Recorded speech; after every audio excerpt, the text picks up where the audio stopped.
We think human sacrifice belongs to history books, a barbaric relic of ancient Maya temples or Viking pyres. But what if I told you that in Barha, a village just hours from Delhi's skyscrapers, over 200 ritual killings were reported in just 7 years? India isn't alone. From Cambodia's killing fields to African muti markets, human sacrifice isn't extinct, it's evolving. And these aren't random acts of madness. As we'll see, they follow patterns as old as civilization itself. Patterns rooted in psychology, power, and desperation. Today, we'll investigate why ritual killing persists in the 21st century. But first, what exactly makes a killing ritual? Ritual killing is the intentional taking of life, human or animal, through prescribed ceremonial methods to fulfill spiritual, supernatural, or symbolic objectives. It is distinguished from homicide by its structured rites, religious framework, and perceived transcendental purpose, such as appeasing deities or manipulating cosmic forces. Ritual killings manifest across 4 primary motivations: religious,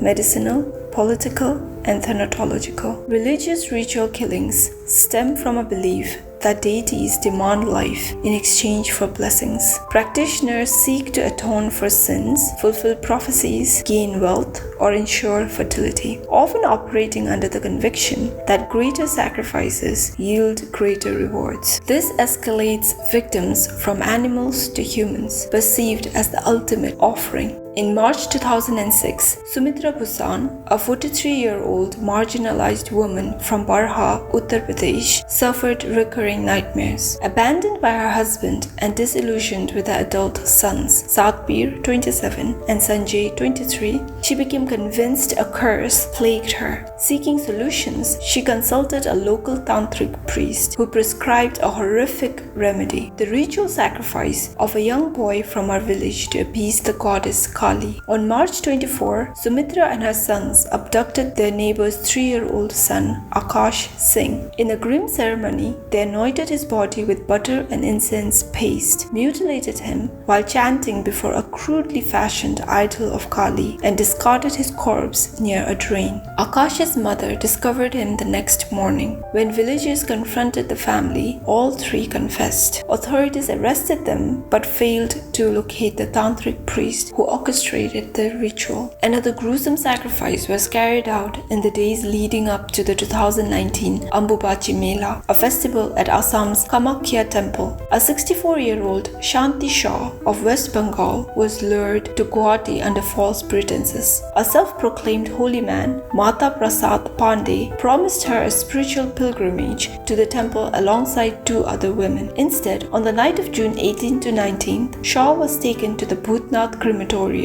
where Pandey and 4 men initiated a ritual involving alcohol and meat. Unaware of her impending fate, Shah participated in the rites before the group moved to the secluded Jai Durga Mandir within the temple complex. She was forced to lie on the temple stairs as chants filled the air. Before dawn, an accomplice beheaded her with an axe. Her head was sealed in a plastic and thrown into the Brahmaputra river. Her body, hastily covered with a blanket, was left on the steps. The sacrifice was orchestrated by 52-year-old Pradeep Pathak, who sought to appease the soul of his brother on the 11th anniversary of his death. Pathak believed a human offering during the Ambubachi Mela would secure divine favor and ancestral peace, exploiting the festival's sacred aura to justify the atrocity. He funded the ritual, paying each participant 10,000 rupees and directing Pandey to target vulnerable devotees. For months, the crime went unsolved. Police initially found no leads from Shah's remains. The breakthrough came 3 years later when her son identified unique tattoos on her recovered clothing. This triggered a cross-state investigation culminating in the March 2023 arrest of Pathak, Pandey, and 3 sadhus in Jabalpur. 5 perpetrators faced murder charges, though 7 accomplices remain fugitives. Unlike religious sacrifices driven by devotion to deities, medicinal ritual killings commodify human life for perceived healing or magical benefits. This is starkly evident in the persecution of people with albinism in Sub-Saharan Africa. Albinism is a rare genetic condition requiring 2 recessive genes from both parents, which causes reduced melanin production, resulting in very light skin, hair, and eyes. While those with albinism face heightened sun sensitivity and vision challenges, they are otherwise as healthy as anyone. Tragically, biological reality is eclipsed by deadly superstition. Sub-Saharan Africa has the world's highest albinism rate of 1 in 1,426 births. Yet those with the condition endure brutal discrimination. In Tanzania, Malawi, and Mozambique, witch doctors propagate myths that people with albinism are cursed ghosts or that their body parts possess supernatural powers. Limbs, bones, and hair are harvested for muti or magical potions believed to bring wealth, cure illness, or guarantee success. A full set of body parts commands $75,000 on the black market, with individual limbs selling for thousands. This trade targets children most viciously, as their perceived purity increases the magical potency. In May 2018, 5-year-old Ramata, a child with albinism from Mali, was abducted while sleeping outdoors with her family. Her decapitated body was found hours later. Her head, valued as the election victory charm, vanished. The killing coincided with Mali's presidential campaign, where candidates allegedly sought witch doctors' blessings. Despite evidence linking the crime to political elites, investigators arrested only a neighbor while ignoring the spiritual healer who ordered the murder. Unfortunately, Ramata's case reflects a continental crisis. The UN has documented over 700 attacks against people with albinism since 2009. During COVID-19 lockdowns and election cycles, killings surged. Malawi reported 18 murders in 2016 alone, while Tanzania saw record child abductions in 2024. Witch doctors now use WhatsApp to recruit attackers and Facebook to broker bone sales using code words like white ivory. New myths claim that bones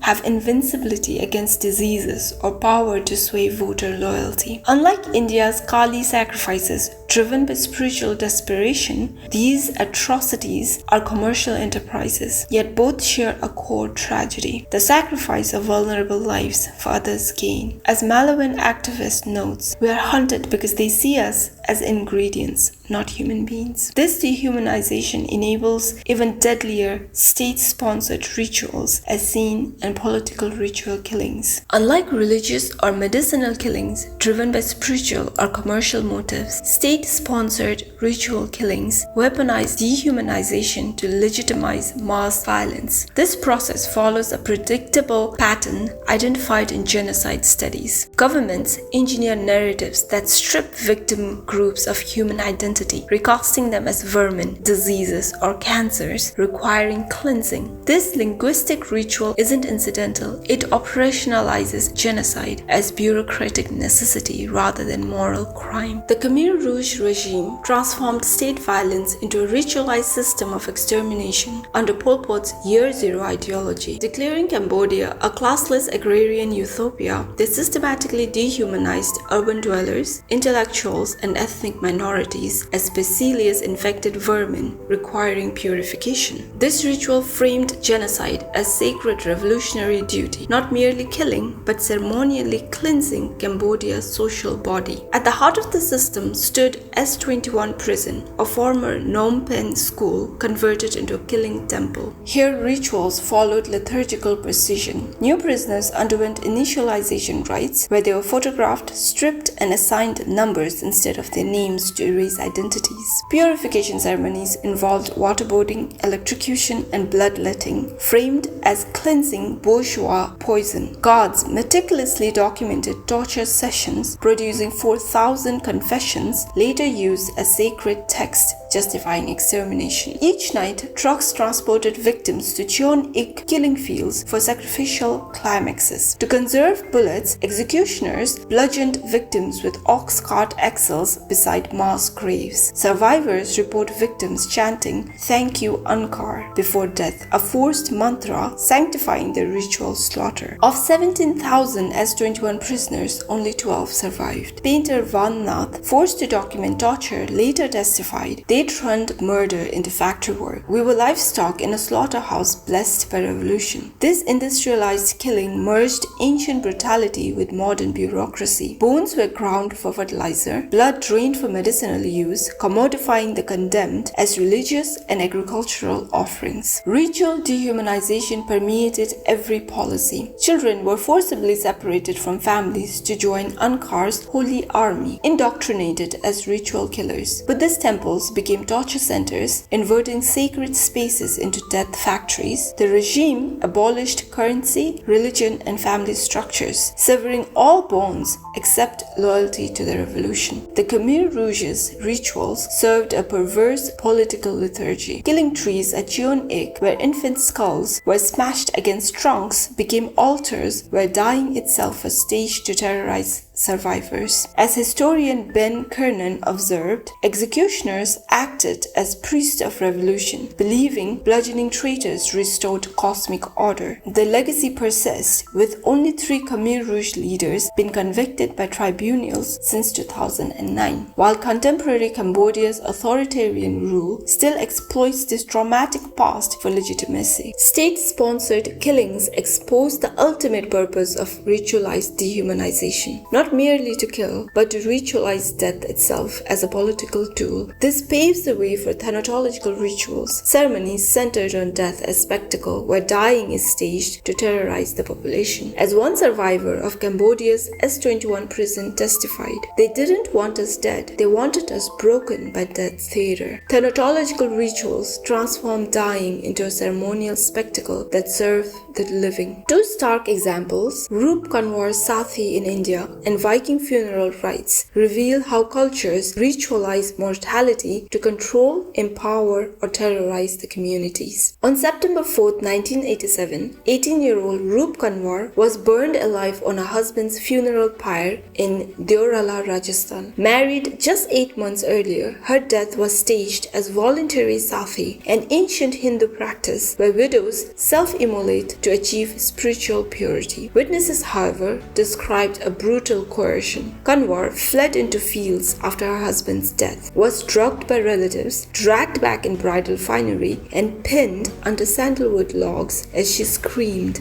As flames consumed her, priests chanted Vedic hymns before 2,000 spectators, framing murder as sacred duty. The ritual's thanatological power erupted afterward. Villagers deified Kanwar, collecting her sacred ashes and building shrines while pilgrims sought blessings. Photos sold at the site showed her serenely seated on the pyre, a fabricated iconography ignoring her resistance. Rajput elites formed the committee to protect Sati's honor, immobilizing 200,000 supporters to defy India's 1987 Sati Prevention Act. Though 45 arrests were made, all accused were acquitted by 2024. Courts demanded impossible proof of coercion, while police ignored ties between perpetrators and local politicians. As feminist scholar Veena Talwar Oldenburg observed, Sati isn't about devotion, it's real state politics. Kanwar's ritualized death terrorized widows into subservience while consolidating caste power. In 8th to 11th century Viking Scandinavia, thanatological rituals promised empowerment through curated afterlives. Norse mythology offered women paradoxical paths. The Valkyrie's bargain, where shield maidens could access Valhalla by dying violently. The 10th century DNA analysis of the Birka grave revealed a high-status woman buried with a sword, shields, and strategy game pieces, proving some women weaponized death to transcend gender roles. And the Freya exit, where women seeking peace chose Folkvanger, the afterlife field of goddess Freya, through ritual suicide. In Egil's saga, Fergilish served herself to death, declaring, "I'll not eat until I join Freya." Elite funerals staged death as participatory theater. Ship burials, like Norway's Osberg vessel, carrying 2 women, 15 horses, and ceremonial cards, symbolized journeys to the afterlife. Human accompaniments occurred, where chronicler Ahmad ibn Fadlan documented a Rouge Viking funeral where a female slave volunteered to join her chieftain in death. Yet recent scholarship questions her consent, noting that she was stabbed by an angel of death before burning. Like Sati, Viking rituals balanced genuine belief with social coercion. Both traditions reveal Thanatological's core function: death staged to script the living. Roop Kanwar's immolation forced caste hierarchy, while Viking burials reinforced clan loyalty through promises of eternal reward. Modern distortions still persist, with Deorala's Sati shrines still attracting devotees. In 2024, a family lit lamps before Kanwar's photo as police watched, yet a critical distinction remains. Viking rituals offered women pathways to power, while Sati weaponized their extinction. This juxtaposition exposes Thanatological's spectrum from terror to transcendence, setting the stage for modern medicalized death rituals seeking redemption and autonomy. From Uttar Pardesh to Cambodia's killing fields, we've witnessed how ritual killings, far from being relics, remain horrifyingly modern. So why do they persist? Because ritual killing works not magically but socially. It offers the desperate an illusion of control, the greedy shortcuts to power, and the hateful tools for purification. The 200 sacrifices near Delhi, the $75,000 albino kits, and Roop Kanwar's still venerated pyre prove a chilling truth. We never abandoned ritual killing, we just outsourced it to the shadows. Every mass grave holds two bodies, the victim and the society that allowed it. Our complicity lies in dismissing these acts as backward rather than recognizing them as extreme expressions of universal human impulses for meaning, control, and transcendence. The ritual knife reflects not who we were, but who we are when faith, fear, or ambition override empathy. And that is a ritual we can all choose to break. Comment below because I'd love to hear what you think about ritual killings and human psychology.